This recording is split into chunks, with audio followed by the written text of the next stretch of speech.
Bonjour et bienvenue à Bonjour Nouvelles. Ici Pierrette Bruno en direct du studio de Saint-Jérôme. Je suis présentement accompagnée de ma collègue Denise Lévesque. Bonjour Denise. Bonjour Pierrette. Aujourd'hui à l'émission, nous recevons Frédéric Morin pour le segment culturel. Ensuite, la chroniqueuse Lauriane Dufour nous présente sa capsule sur le phénomène de l'ASMR et Fatima Butahir nous informera sur les troubles d'apprentissage. Mais avant toute chose, un peu d'actualité de mise, n'est-ce pas Pierrette? Oui, absolument, Denise. On le sait actuellement, la guerre russo-ukrainienne fait des siennes et du même coup, des idéologies conflictuelles se propagent aux quatre coins du monde. Les médias sont donc au cœur du conflit d'une certaine manière, car l'information est grandement contrôlée dans ces derniers et on assiste ainsi à une nouvelle manifestation de propagande. Oui, d'ailleurs, notre chroniqueur Frédéric établit un lien entre les événements actuels en Russie et le livre 1984 de George Orwell, notamment en ce qui concerne la fabrication des faits sur la place publique. C'est drôlement intéressant. Alors, je vais maintenant céder la parole à notre chroniqueur. Bonjour Frédéric. Merci beaucoup, Denise. Effectivement, je vais aborder les liens entre l'œuvre de George Orwell, 1984, et la situation actuelle en Russie. Pour débuter, l'œuvre d'Orwell, publiée en 1949, nous immerge dans une réalité se déroulant à la suite d'une troisième guerre mondiale nucléaire au début des années 50. Trois grands pays gouvernent le monde, dont le pays de l'Océanie, qui regroupe principalement les pays britanniques, les États-Unis et l'Amérique du Sud. Et puis, dans ce pays fictif, un gouvernement totalitaire avec un parti unique règne et contrôle la population. La surveillance accrue, le contrôle de l'information, la réécriture de l'histoire et l'emprisonnement des récalcitrants à la doctrine du parti permet ce contrôle populationnel. C'est-à-dire que les citoyens de l'univers de 1984 se retrouvent donc muselés d'opinions qui contredisent celles du parti, car si l'un se lève pour se révolter et propager de l'information que le parti juge être de la désinformation, ce dernier sera envoyé en travaux forcés dans des pénitenciers. La vérité et les faits véridiques sont donc en voie de disparition et la double pensée ou la vérité subjective devient la norme dans cette société dystopique. Le terme orwellien « double pensée » se trouve à être lorsque deux faits contradictoires et opposés l'un à l'autre deviennent valables. Dans cette situation où chacun a raison, plus personne n'a raison parce que la vérité devient que subjective. Le parti réussit également à punir les gens coupables de propager de la désinformation grâce à la possible surveillance en permanence de Big Brother. Le visage du parti, lui, qui peut voir et entendre tout grâce aux téléviseurs intelligents et aux micros qui sont omniprésents dans l'environnement des citoyens. Cette surveillance rend la tâche difficile de se révolter pour les gens qui refusent de se conformer, d'autant plus que si ces derniers le font, ils seront retirés de la société. Ces techniques de contrôle totalitaire présentes à l'intérieur de 1984 que je viens de mentionner ont été inspirées à l'époque de l'URSS gouvernée par Staline. Cependant, encore aujourd'hui, la Russie continue d'utiliser ces techniques afin de manipuler et d'endoctriner le peuple russe. Étant déclaré un pays totalitaire depuis 2011 par le Wall Street Journal, le Kremlin n'hésite pas à suspendre l'accès à plusieurs médias sociaux comme Facebook, Twitter et TikTok. En plus, Poutine a récemment mis en place une loi rendant illégal et passible de 15 ans de prison le partage de désinformation sur l'armée russe. Les médias russes sont donc défendus d'utiliser les mots « assaut » et « guerre » lorsqu'ils couvrent l'actualité. Il est également important de mentionner qu'en raison de cette loi, de nombreux Russes risquent de lourdes peines de prison pour simplement manifester avec des pancartes proclamant des slogans anti-guerre. D'ailleurs, de nombreux journalistes russes qui ont osé défier le Kremlin en ont payé de leur vie la plupart du temps. Cette stratégie pour contrôler l'information est d'une grande ressemblance à la stratégie de 1984 qui partage le même but. Dans les deux cas, si un citoyen est récalcitrant à adhérer aux idéologies du parti, il se retrouve arrêté par les corps policiers et par la suite soumis à une lourde peine de prison, accompagnée souvent de travaux forcés. Le cas du journaliste Alexei Navalny est un exemple flagrant. Devenu l'opposant officiel à Poutine, Navalny a subi la colère du Kremlin suite aux multiples révélations qu'il a faites sur l'importante corruption au sein du gouvernement russe. À la suite d'une tentative d'assassinat échouée du Kremlin par empoisonnement, ce dernier a d'ailleurs été condamné à 9 ans de prison et de travaux forcés. Une seconde technique que la Russie utilise afin de contrôler leur narrative médiatique est la double pensée. Une pluie d'exemples peut être utilisée pour démontrer l'état de la politique russe actuelle et ses liens avec la technique orwellienne, dont celle où, en 2014, lors de l'invasion de la Crimée en Ukraine par la Russie, Stephen Harper, lors d'un G20, avait dit à Poutine qu'il lui serrait la main à condition qu'il se retire de l'Ukraine. Et le président russe a répondu que ce dernier n'était pas en Ukraine. Pourtant, l'invasion de la Crimée en Ukraine par les Russes en 2014 a bel et bien eu lieu et aujourd'hui, une nouvelle frontière physique est présente. Les dires d'Orwell se réalisent malheureusement en Russie depuis quelques années, laissant l'histoire et la vérité seulement une question d'opinion.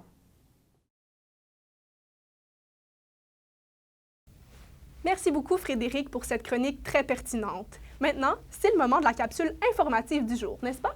Oui, tout à fait. Justement, Pierrette, connaissez-vous l'ASMR? Le terme me dit quelque chose, mais... Eh bien, c'est une sensation web grandissante qui demeure pourtant méconnue du grand public. La journaliste Lauriane Dufour nous parle justement aujourd'hui de ce sujet fascinant dans sa capsule.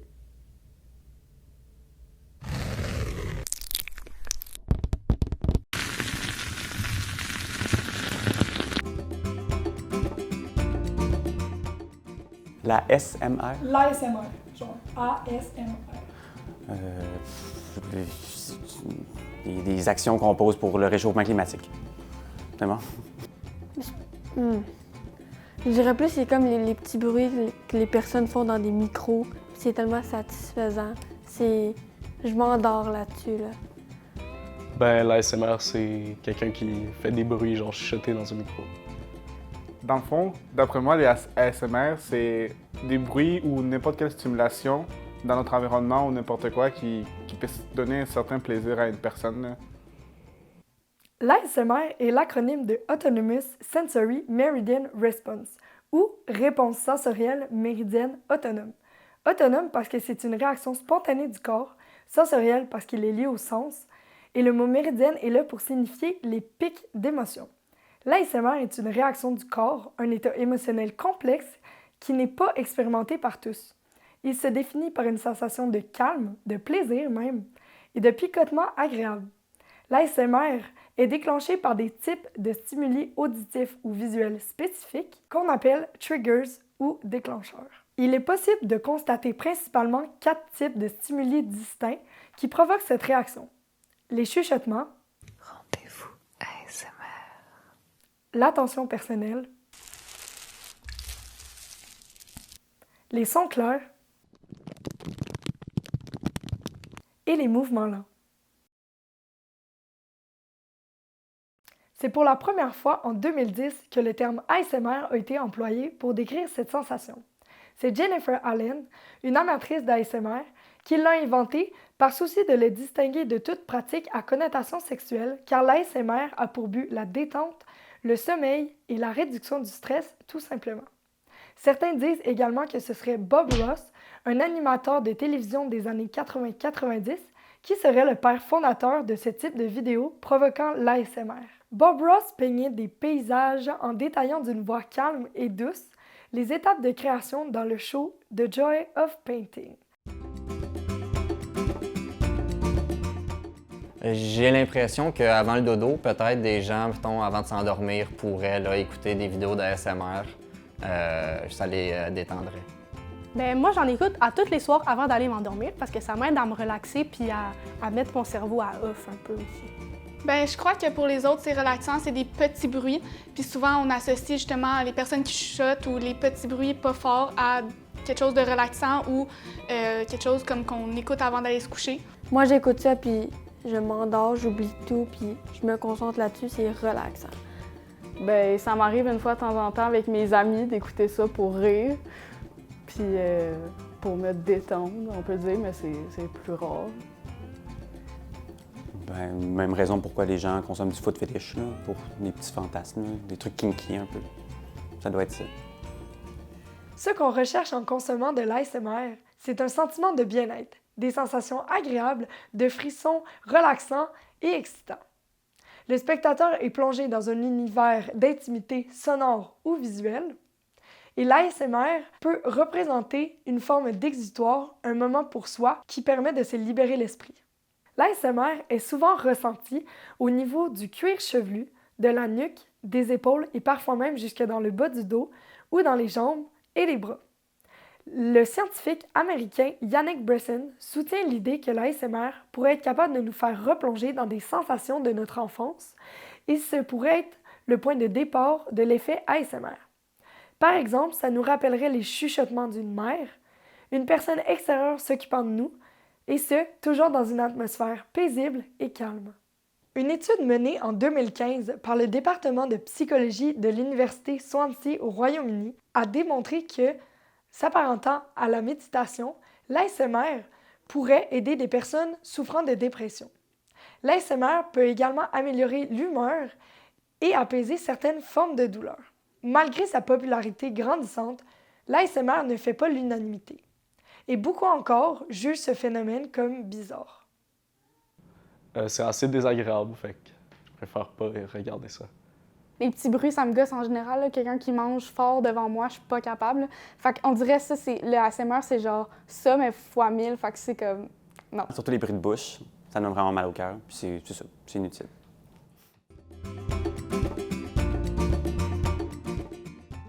Oui, quand même beaucoup en plus. Là. J'ai plein de vidéos, c'est juste de la ASMR.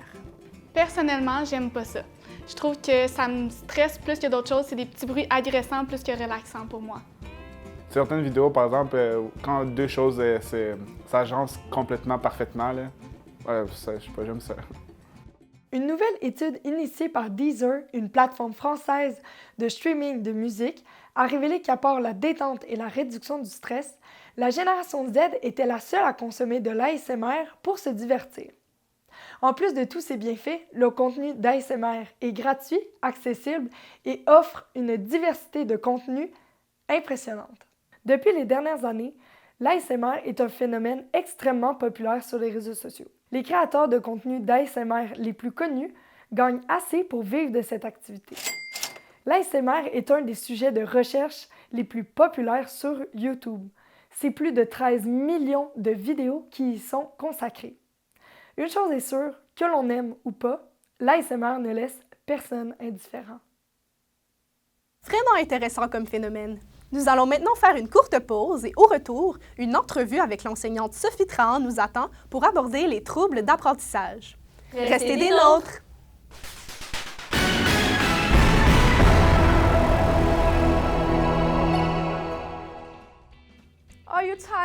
Vous en avez assez de ne pas pouvoir dormir en classe parce que Madame Boucher vous guette du coin de l'œil? De vous faire fermer la porte au nez parce que vous êtes en retard? De ne pas avoir le temps de terminer vos notes de cours? Ou bien d'avoir à supporter les bruits désagréables de vos camarades de classe? Eh bien, peu importe la réponse, laissez-moi vous présenter la tête. La trousse de l'étudiant très efficace qui contient tout ce dont vous avez besoin pour avoir l'air de l'étudiant parfait. Tout d'abord, voici les lunettes chouettes, parfaitement conçues pour dissimuler vos yeux fermés lorsque vous somnolez devant votre enseignant. Voici un témoignage d'une vraie étudiante qui témoigne justement de leur efficacité. J'ai toujours eu de graves problèmes de sommeil. Je m'endormais souvent durant les cours et on me réprimandait. Mais depuis que j'utilise des lunettes chouettes, j'arrive à dormir en paix et je passe enfin incognito. Ensuite, nous avons le super crayon Turbo X qui écrit plus vite que le temps de dire bingo.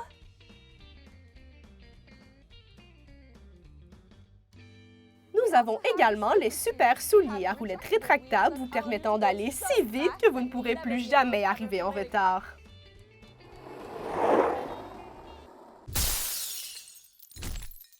Finalement, voici la gomme Zen, une toute petite gomme subtile vous permettant de ne plus être dérangé par le cliquement des stylos ou les questions ennuyantes de la première de classe. Elle vous rendra tellement zen que vous ne pourrez plus vous en passer. Tout comme cet étudiant. Les gens de ma classe sont insupportables. Mais heureusement, la gomme Zen a changé ma vie. Cette solution parfaite me permet enfin de les tolérer. Merci, gomme Zen. Toujours pas convaincu? Procurez-vous une tête maintenant et obtenez-en une deuxième gratuitement. Mais dépêchez-vous, cette offre est limitée. Appelez maintenant au 514-999-9999. 514-999-9999 ou visitez letet.com. L'entreprise SAID se défait de toute responsabilité d'accident, de retenue, de troubles de santé ou d'exclusion scolaire à la suite de l'utilisation d'un de nos produits. Pour plus d'informations, visitez tel.com politique.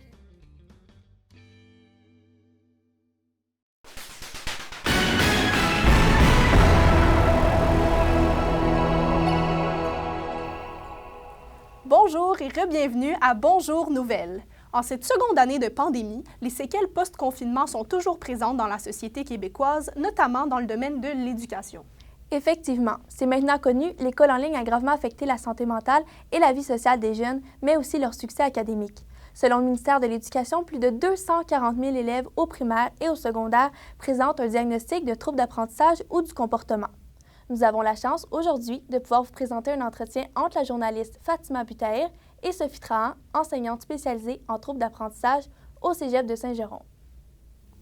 Bonjour tout le monde, bienvenue à notre entrevue. Aujourd'hui, j'ai à mes côtés Mme Sophie Trahan, une enseignante en français au Cégep de Saint-Jérôme, responsable du Centre d'aide en français et de la valorisation de la langue. Aujourd'hui, dans cette entrevue, il sera question des troubles d'apprentissage et des stratégies compensatoires. Bonjour Madame, Bonjour. Comment allez-vous? Ça va très bien vous-même? Bien, merci. Dites-moi, c'est quoi les fonctions du CAF-SAID et quel rôle y jouez-vous? Le CAF-SAID, en fait, c'est une division de notre Centre d'aide en français qui s'adresse aux étudiants qui ont des difficultés d'apprentissage. Un trouble d'apprentissage, c'est un problème qui est neurologique. Donc, ça se passe à l'intérieur du cerveau et ça touche un peu la façon dont le cerveau a été configuré. L'étudiant doit apprendre à vivre avec ce trouble-là et doit développer des outils, des méthodes compensatoires pour le surmonter, en fait, et fonctionner le mieux possible après ça dans son futur métier. Ces étudiants-là ont des besoins différents des étudiants qui n'ont pas les mesures compensatoires, ont des stratégies différentes pour se corriger aussi. Donc, on a voulu en tenir compte et on a développé cette stratégie-là qui leur permet d'avoir un accompagnement un petit peu plus personnalisé et qui répond davantage à leurs besoins, en fait. Alors, mon rôle, c'est d'accompagner individuellement les étudiants qui s'y inscrivent et qui ont dans leur mesure antidote et j'aurai pour mission de les aider à apprendre à bien utiliser cet outil et à mieux corriger leur syntaxe. Dans les 20 dernières années, il y a une augmentation des troubles d'apprentissage dans les établissements scolaires. Est-ce que vous en voyez les effets au Cégep de Saint-Jérôme? En fait, oui, on voit une augmentation de la population étudiante qui a des diagnostics et qui fait appel au CAID. Mais je dirais que ce n'est pas tellement parce qu'il y a plus de troubles dans la société. Je pense que c'est parce qu'on les diagnostique davantage. Le système scolaire est plus attentif aux besoins de ces étudiants-là et on va les diagnostiquer plus tôt dans leur parcours, ce qui fait qu'ils vont avoir plus tôt aussi des outils qui vont leur permettre de passer plus facilement à travers leur parcours scolaire. Et ils sont plus nombreux maintenant à arriver au cégep grâce à cela, parce qu'autrefois, ces étudiants-là souvent auraient décroché parce qu'ils auraient peiné finalement à compléter leur diplôme, même d'études secondaires. Donc aujourd'hui, parce qu'ils ont les bons outils, ils réussissent à atteindre leur plein potentiel et à fréquenter les études supérieures comme le cégep ou l'université. Quels sont les troubles d'apprentissage qu'on peut retrouver chez les étudiants du CAF? Le plus souvent, les étudiants qu'on va voir au Centre d'aide en français ont des problèmes, en fait des troubles d'apprentissage liés vraiment au texte. Il y a donc souvent des étudiants qui souffrent de dyslexie. C'est des étudiants qui souffrent de dysorthographie. On a aussi plusieurs étudiants qui souffrent d'un trouble de déficit d'attention. Donc, ceux-là ont de la difficulté à se concentrer. Mais bon, c'est beaucoup plus large que ça. On a aussi plusieurs personnes qui vont souffrir de troubles anxieux. Alors, pour ceux-là, on les accompagne, en fait, de façon à pouvoir maîtriser cette anxiété-là, à se sentir prêts à réaliser les tâches qu'on leur demande d'accomplir au cours de leurs études. D'accord. Vraiment, les stratégies compensatoires que vous enseignez aux étudiants du CAF? Ce que j'aime leur montrer, c'est d'une part de morceler la tâche, parce que la tâche leur semble souvent un peu colossale. Donc, en la morcelant, en la réduisant à des petites cases à remplir au départ, ça semble peut-être un petit peu plus facile d'approche. Je leur apprends aussi à s'organiser dans la tâche parce que souvent, l'anxiété, le déficit d'attention fait qu'ils vont être un peu paniqués face à la tâche. Donc, en s'organisant mieux, ils vont réussir à mieux rédiger par la suite. Et encore une fois, ça va faire baisser leur anxiété. Et finalement, je leur apprends à bien utiliser leurs outils, notamment Antidote, parce que c'est un outil qu'ils ont tendance à utiliser seulement au moment des rédactions sommatives. Et ce n'est pas le meilleur moment pour apprendre à utiliser son outil. Donc, on va pratiquer beaucoup à apprivoiser cet outil-là, à voir ce qu'il peut faire pour eux, à analyser en fait les meilleures stratégies à développer. De bien connaître son outil, de bien savoir l'utiliser, c'est c'est une des meilleures stratégies compensatoires en bout de ligne pour ces étudiants-là. Dites-moi en quoi ces méthodes sont efficaces pour leur réussite? D'abord et avant tout, ça va leur donner confiance en eux. Et lorsqu'on a confiance en nos moyens, qu'on se sent davantage prêt à faire une tâche, il y a des chances que ça se passe mieux pour nous en bout de ligne. C'est utile aussi parce qu'ils apprennent à s'organiser. C'est quelque chose, encore une fois, qu'ils peuvent transposer ailleurs dans leur vie aussi. Donc, en s'organisant mieux, encore une fois, la tâche va se réaliser mieux. Et je pense que c'est pour ça que ça les mène plus souvent à la réussite. Le fait qu'ils se sentent supportés aussi et qu'ils sentent qu'ils sont en train de faire quelque chose pour eux-mêmes participe à leur réussite parce qu'ils se sentent davantage en pleine possession de leurs moyens et de leur futur. Est-ce que ces élèves en trouble d'apprentissage peuvent réussir dans un métier qui touche leur trouble d'apprentissage? Les élèves en trouble d'apprentissage peuvent réussir dans tout ce qu'ils souhaitent entreprendre, en autant évidemment qu'ils sachent aller chercher les méthodes compensatoires pour pouvoir réussir. Je pense aussi que le fait qu'ils soient passés à travers un parcours souvent plus difficile que les autres les a amenés à être très, très persévérants, très créatifs, plein de ressources. Et je pense que ça, on ne peut pas leur enlever. Et c'est ça qui va leur permettre de réussir dans le métier qu'ils souhaitent. Mais bien sûr, peut-être que parfois, il y aura certaines embûches un petit peu plus grandes que d'autres pour les étudiants qui ont les jeunes et les moins jeunes qui ont des difficultés et des troubles d'apprentissage. Pour finir, quel est le message que vous aimeriez transmettre aux élèves qui ont des troubles d'apprentissage? En fait, c'est un message de grande fierté de ma part. Je les admire beaucoup de leur persévérance. Je les admire d'avoir passé à travers ces études, malgré souvent des grandes difficultés, parce que tout est un petit peu plus difficile pour eux que pour les autres. Et je les félicite, en fait, de s'être rendus jusqu'au cégep, d'avoir persévéré à travers ces difficultés-là. Alors, mon message, c'est un message de bravo à tout le monde, d'admiration profonde et un rappel qu'on est tous là pour les aider, que certains ont peut-être besoin d'être sensibilisés davantage que d'autres à ces difficultés-là, mais qu'on travaille très fort, en fait, à les intégrer et à faire en sorte que notre enseignement, nos évaluations soient plus adaptées, en fait, à leurs besoins et que ça favorise leur réussite. Merci beaucoup pour votre entrevue. C'était vraiment enrichissant. Ça m'a fait plaisir. Voici encore Mme Sophie Tran, enseignante au Cégep de Saint-Jérôme. C'est un sujet fort intéressant qui suscite plusieurs réflexions.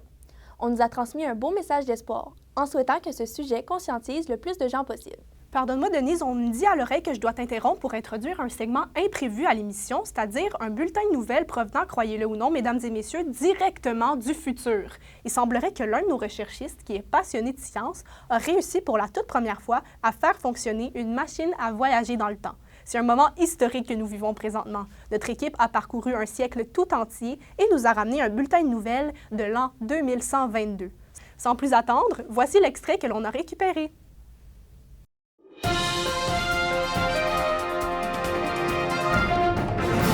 Bonjour à tous. Nous sommes présentement en direct du vaisseau spatial B-22, le seul endroit qui possède des satellites assez puissants pour rejoindre les habitants du bâtiment sous-marin du Québec pour le bulletin de nouvelles du jour. En effet, il est important pour nous que les habitants des villes près du Saint-Laurent qui ont été entièrement submergés par la montée des eaux aient accès à notre information. Alors aujourd'hui dans le monde, nous avons atteint ce matin les 50% de la population qui sont maintenant transhumains. La chanteuse britannique Lana Taylor, qui a connu un succès mondial à la suite de son passage à The Voice saison 110, a d'ailleurs débuté sa transformation hier. La jeune pop star qui voyait sa popularité diminuer avec la montée du Progressive House, un style de musique électronique de maison, a décidé de remplacer ses cordes vocales par une implantation de nouvelles plus puissantes pour gagner de nouveaux adeptes. Elle a indiqué que la prochaine étape est de retirer la fatigue de son cerveau afin d'être plus dynamique et énergique dans ses spectacles. Étant donné que les 50% de la population transhumaniste ont été atteints, les organisateurs des Jeux olympiques d'été 2124 dans la ville de Kiev ont annoncé qu'avec ce montée de transhumanisme, ils n'ont plus le choix de diviser les épreuves. Comme vous le savez, les épreuves divisées par genre furent abolies en 2040. Toutefois, ce système sera repris, mais cette fois-ci, il y aura une catégorie d'épreuves d'humains et une catégorie d'épreuves de transhumains. Les organisateurs des Jeux olympiques nous reviendront prochainement pour avoir plus de détails sur les activités. Toujours au Québec, le gouvernement a annoncé aujourd'hui que la rentrée scolaire 2123 sera 100% à distance pour tous les cégeps et universités. Cette formule qui avait été employée lors de la pandémie de COVID-19 en 2020 avait beaucoup plu au gouvernement qui évite énormément de coûts financiers. Le gouvernement a également mentionné que l'Université de Montréal et l'Université Laval serviront maintenant de laboratoire d'expérience transhumaniste. La reconstruction de ces deux bâtiments débutera dans les prochaines semaines et devrait être terminée dans un délai de 6 mois. Les ministres de l'Éducation et de la Santé sont présentement en négociation afin que les autres cégeps et universités se transforment en cliniques ou hôpitaux afin d'améliorer le système de santé qui est toujours instable. En 2035, la vente de voitures neuves à essence fut abolie au Québec. La population croit donc depuis plusieurs années que les voitures à essence ont complètement disparu. Toutefois, ce matin, une histoire assez cocasse est venue à nos oreilles. En effet, un Québécois nommé Monsieur Laplante, de 104 ans, a encore une voiture à essence. L'homme, qui avait à l'époque 17 ans, a acheté sa voiture de modèle Lexus LX 570 en 2035, juste avant l'interdiction. Il a réussi à entretenir sa voiture pendant 87 ans grâce à la forte durabilité du modèle, à ses connaissances en mécanique et au garage de son père où il a remplacé ses pièces une par une toute sa vie. La voiture a toutefois rendu l'âme pour de bon ce matin, ce qui fait d'aujourd'hui la journée officielle des routes sans voiture à essence au Québec. Une autre chose a disparu pour de bon au Québec aujourd'hui. En effet, le dernier magasin qui possédait encore une caissière physique vient tout juste de fermer ses portes. Les propriétaires du magasin général de Saint-André-Avelin ont tenu fermement à conserver leurs employés et à éviter les caisses robotisées. Toutefois, le couple vieillit et ne peut plus se permettre de s'occuper de la boutique. Avec cette triste nouvelle, il est donc possible d'affirmer que le métier de caissière est maintenant complètement effacé et remplacé par des caisses robotisées. Nous apprenions également ce matin que c'est au tour du métier de truckeur d'être menacé, car Tesla vient de sortir son premier modèle de camion 10 roues qui se conduit tout seul. Certains camionneurs commencent déjà à préparer des manifestations dans les rues d'Ottawa et de Montréal afin de protéger leur métier. Une troisième personne fut testée positive au virus PERG-22 au Nunavut.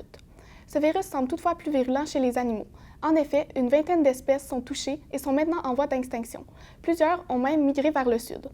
Le virus qui fut congelé pendant plus de 3000 ans est maintenant libéré dans l'air avec la fonte du pergélisol. Les symptômes sont toujours inconnus, mais plusieurs scientifiques s'accordent à dire que ceux-ci pourraient être encore pires que ceux associés à la COVID-19, qui avait causé des milliers de morts dans le monde dans les années 2020. Les gouvernements des pays du monde demandent à la population de rester vigilants face à leur état de santé et d'éviter tout contact.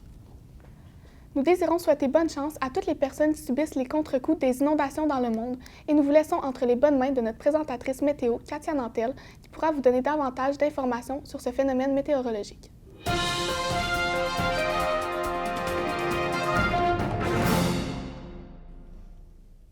Oui, eh bien aujourd'hui, en ce 14 mars 2122, de nombreuses villes côtières de l'Asie, dont Shanghai, Tokyo, Bangkok et Osaka, ont été à leur tour submergées par l'océan. Toutes les villes ont été complètement ravagées par les inondations causées par la montée du niveau de la mer due à la fonte des glaciers de l'Arctique. Les glaciers fondent très vite à cause des températures anormalement chaudes de ce mois de mars. C'est pourquoi c'est maintenant le niveau de l'océan Pacifique qui est au-dessus d'1 mètre. D'ailleurs, les températures seront très chaudes dans les prochaines semaines et on annonce aujourd'hui un maximum de 22 degrés à Gatineau, 20 degrés à Montréal, ensoleillé et 17 degrés à Québec, 18 degrés à Rimouski, 8 degrés à Sept-Îles, ainsi que beaucoup de nuages et 12 degrés à Gaspé. Ces températures sont très problématiques non seulement pour les inondations, mais pour la fonte du pergélisol déjà enclenché qui libère de plus en plus de gaz à effet de serre qui accélère le réchauffement climatique, mais aussi de virus dangereux pour les humains et les animaux, comme le PERG-22. La fonte du pergélisol a également détruit déjà plusieurs bâtiments du Nord, malgré les précautions prises par les populations locales dans la solidification des bases des bâtiments. Les villes de la côte est américaine commencent peu à peu à se remettre du ravage de l'ouragan Josiah, après avoir aussi dû se remettre des inondations de l'Atlantique il y a déjà des décennies. Plusieurs d'entre elles comptent imiter le modèle de ville flottante et de digue d'Amsterdam, inondée en 2064, pour pouvoir mieux vivre avec les prochains phénomènes météorologiques à venir. D'ailleurs, on annonce des vents extrêmement violents en Europe de l'Est. Les autorités conseillent à la population de se réfugier dans les espaces souterrains prévus à cet effet.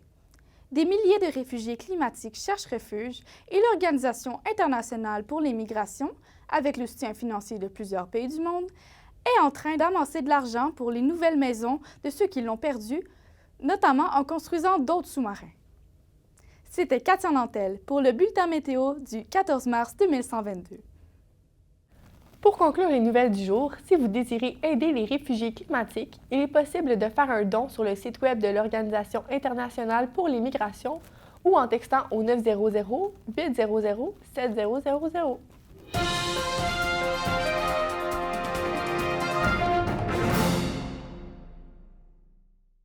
Wow, c'est complètement fascinant et je dois dire bouleversant de voir ce qui attend notre monde dans 100 ans. Effectivement, Denise, il semblerait que la crise climatique deviendra hors de contrôle dans les prochaines décennies. Espérons que nos dirigeants seront influencés par les propos des futurs journalistes. C'est à nous d'agir maintenant si nous souhaitons reconstruire l'avenir. C'est ce qui conclut l'émission d'aujourd'hui. Nous vous souhaitons une excellente soirée. Merci d'avoir été des nôtres. À la semaine prochaine!